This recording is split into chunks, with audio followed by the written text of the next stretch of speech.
غزوہ احد میں عبداللہ ابن قمیہ نے ہمارے نبی کو پتھر مارا، عتبہ ابن ابی وقاص نے ہمارے نبی کو پتھر مارا، 3 شخصوں نے پتھر مارا، آپ زخمی ہو کر بے ہوش ہو گئے، گر گئے۔ تو عبداللہ ابن قمیہ نے زور سے آواز لگائی کہ ہم نے محمد صلی اللہ علیہ وسلم کا کام تمام کر دیا، شہید ہو گئے۔ تو جب یہ خبر مسلمانوں کے کانوں تک پہنچی تو مسلمان پریشان ہو گئے۔ چنانچہ صحابہ میں سے بعض وہ تھے کہ جو حضور اکرم صلی اللہ علیہ وسلم کی شہادت کی خبر سن کے مایوس ہو گئے، ایک طرف بیٹھ گئے، کہنے لگے اب کس کے سہارے لڑیں؟ پہلے تو لڑ رہے تھے حضور کے سہارے، اب حضور چلے گئے تو اب کس کے سہارے لڑیں؟ اور بعض ایسے تھے جنہوں نے کہا جب حضور شہید ہو گئے تو اب جی کے کیا کرنا ہے، اب چلو ہم بھی کفار کے مجمع میں گھس کر اپنی جان قربان کر دیں تاکہ ہم بھی جا کر حضور سے ملیں۔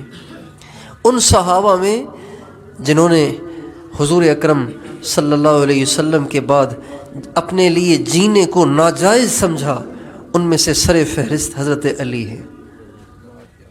کرم اللہ وجہہ، جنہوں نے کہا جب حضور چلے گئے تو اب جینے کا فائدہ ہی کیا ہے۔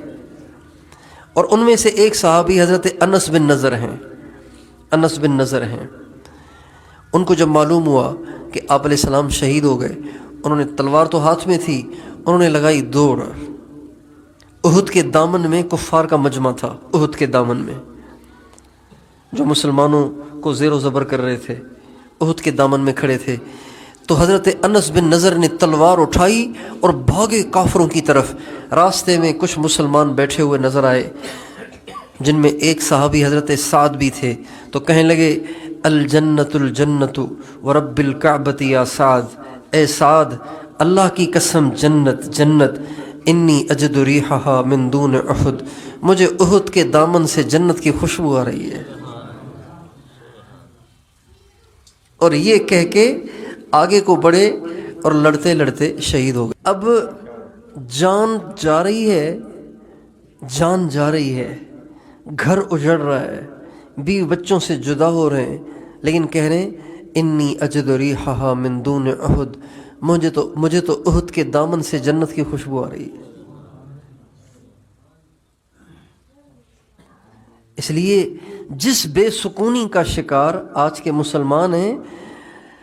تو مسلمان اس بے سکونی کی وجہ غربت کو سمجھ رہے ہیں، مہنگائی کو سمجھ رہے ہیں، غربت کو سمجھ رہے ہیں اور مہنگائی کو سمجھ رہے ہیں، حالانکہ اس کی وجہ مہنگائی نہیں ہے، اس کی وجہ غربت نہیں ہے، اس کی وجہ بے روزگاری نہیں ہے، اس کی وجہ مال کا تھوڑا ہونا نہیں ہے، اس کی وجہ کاروبار کا نہ چلنا نہیں ہے،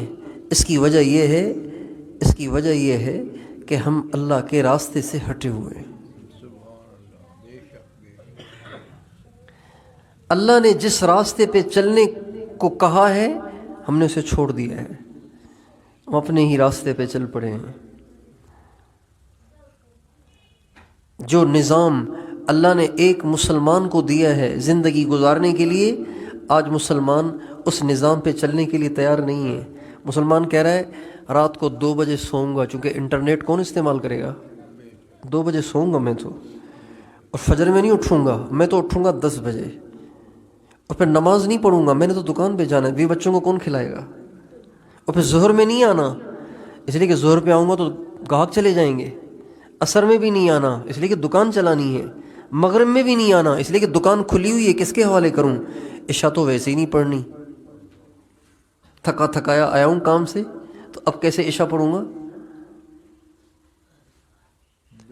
دکان پہ جاتا ہے تو کہتا ہے سچ نہیں بولوں گا، سچ بولوں گا تو کاروبار کیسے چلے گا، دھوکہ نہ دوں تو کاروبار کیسے چلے گا، گالیاں نہ دوں تو لوگ تو مجھ پہ چڑھ جائیں گے۔ مجھے ایک ساتھی نے کہا کہ بھئی بات یہ ہے کہ مجھے گالیاں دینے کا شوق نہیں ہے، لیکن گالیاں اس لیے دیتا ہوں کہ گالیاں نہ دوں تو لوگ میرے اوپر چڑھ جاتے ہیں۔ آج کا مسلمان اس نظام پہ چلنے کے لیے تیار نہیں ہے جو نظام اسے اللہ نے زندگی گزارنے کے لیے دیا ہے۔ اب جو راستہ آپ کے لیے متعین کر دیا گیا ہے، آپ اس راستے سے ہٹیں گے تو پریشان تو ہوں گے نا۔ آپ ٹرین کو اٹھا کے سڑک پہ چلا دیں اور کار کو اٹھا کے پٹڑی پہ ڈال دیں تو پریشانیاں تو آئیں گی نا۔ پھر آپ شیر کے سامنے گھاس ڈال دیں،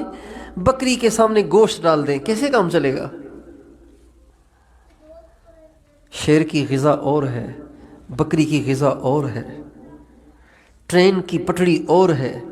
گاڑی کی سڑک اور ہے، اس کا راستہ الگ ہے، اس کا راستہ الگ ہے۔ اللہ تعالیٰ نے ہمیں زندگی گزارنے کے لیے ایک راستہ دیا ہے،